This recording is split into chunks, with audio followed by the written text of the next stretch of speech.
In ancient Greek thought, being a good and kind person was often tied to the concept of virtue, arete, and living in harmony with nature and society.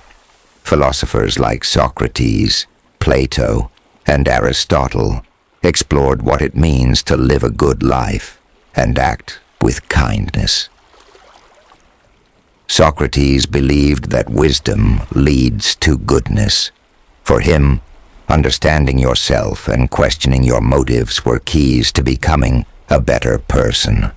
Plato emphasized the importance of balancing the parts of the soul, reason, spirit, and desire to achieve harmony.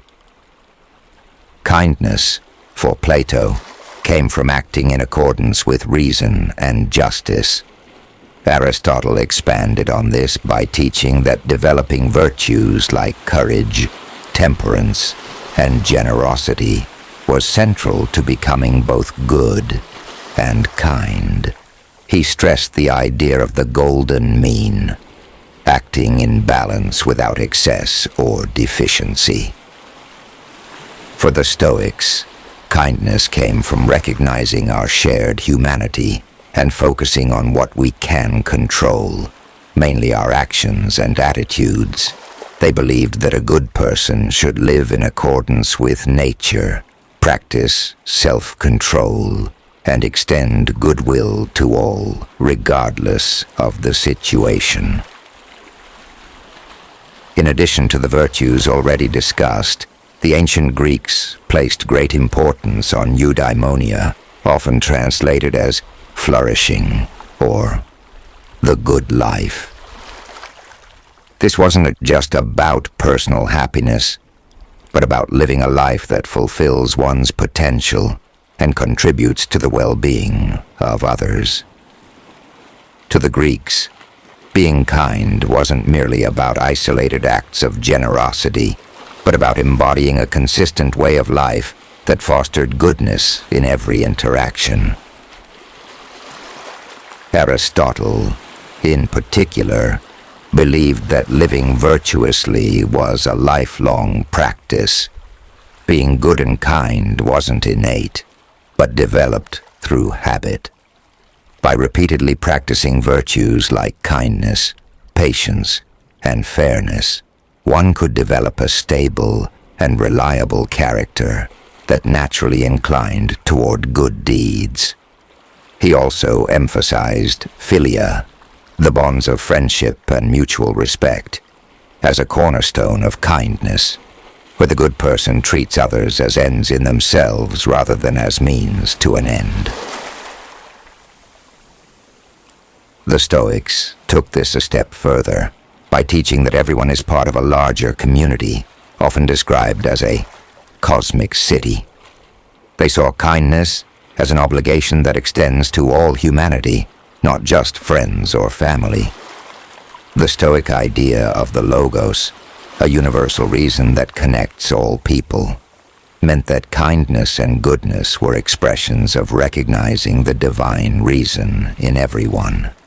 For them, even in difficult circumstances, a wise person remains kind, because they understand that others' misdeeds come from ignorance, not inherent evil.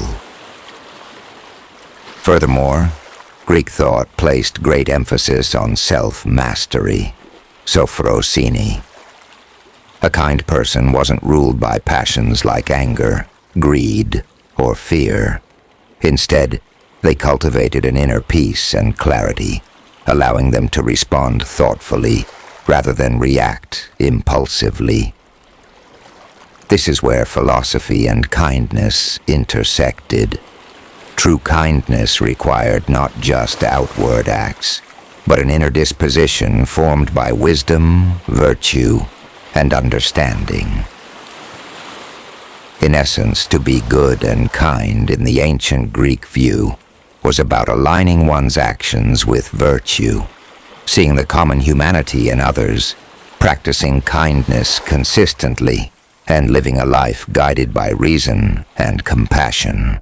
In Greek philosophy, kindness wasn't just an occasional gesture. It was a way of life grounded in ethical responsibility and social harmony. Let's look deeper into some key elements that shaped their understanding of kindness and goodness.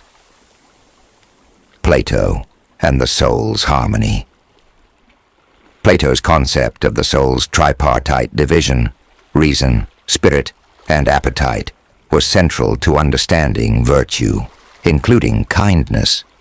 For Plato, a person who is kind must first have their soul in order. This means reason must govern the spirited and appetitive parts of the soul. A kind person, in this sense, is not someone who acts on a whim or for self-serving reasons, but someone who makes decisions from a place of wisdom and moral clarity. This harmony within leads to harmonious relationships with others, and kindness is the natural outflow. Aristotle's virtue of generosity. One of the key virtues Aristotle highlights is generosity, eleutherios, which is directly related to kindness. He argued that being generous is not about giving in excess or beyond one's means, but about giving appropriately in the right amount, to the right person, at the right time. Kindness in this sense was a measured, thoughtful response, and it was seen as part of living well within a community. For Aristotle, kindness also ties into friendship, philia, where true friends act for the good of one another. Acts of kindness strengthen the fabric of social life, and living virtuously in this way leads to a deeper sense of fulfillment and joy. The Stoics and universal benevolence. The Stoics, especially thinkers like Epictetus and Marcus Aurelius, introduced a more universal form of kindness. They believed that all human beings share a rational nature and are part of the same cosmic order. Because of this shared rationality, Stoics viewed every person as deserving of kindness and respect, regardless of their status or actions. Stoic kindness wasn't based on emotional affection, but on a rational understanding of our interconnectedness. When practicing kindness, the Stoic would not expect anything in return. The act itself was fulfilling because it aligned with virtue. This idea resonates with modern ideas of altruism, where kindness is given freely and without expectation of reward. Empathy and shared humanity. The ancient Greeks also understood kindness through the lens of empathy. They believed that humans are social creatures by nature, zoon politikon, and our well-being depends on the well-being of others. To be kind, then, was to acknowledge our shared human condition, our mutual vulnerabilities, and the way in which our lives are intertwined. In tragedies, such as those written by Sophocles and Aeschylus, we see how empathy and the recognition of another's suffering can motivate characters to acts of kindness, even in the face of personal loss. Kindness and justice.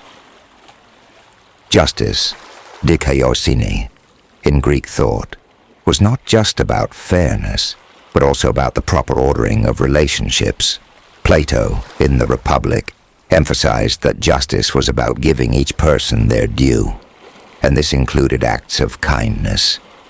To be just is to act kindly when kindness is deserved, and sometimes even when it is not.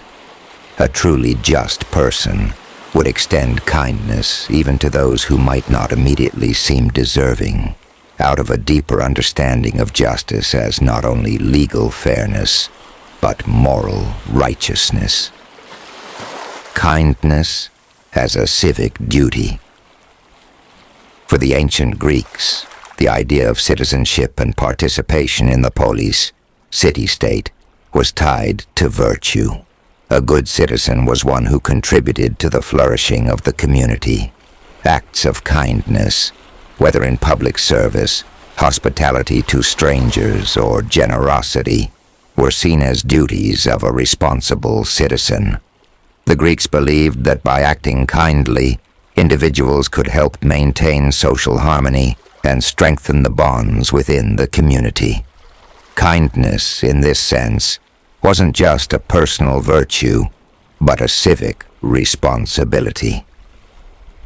Conclusion. In summary, for the Greeks, kindness was an essential part of living a virtuous life. It required wisdom, self-control, and a deep understanding of one's role in the community and the world. Whether through acts of generosity, justice, or empathy, the Greeks saw kindness as a way to nurture social harmony, personal fulfillment, and moral excellence.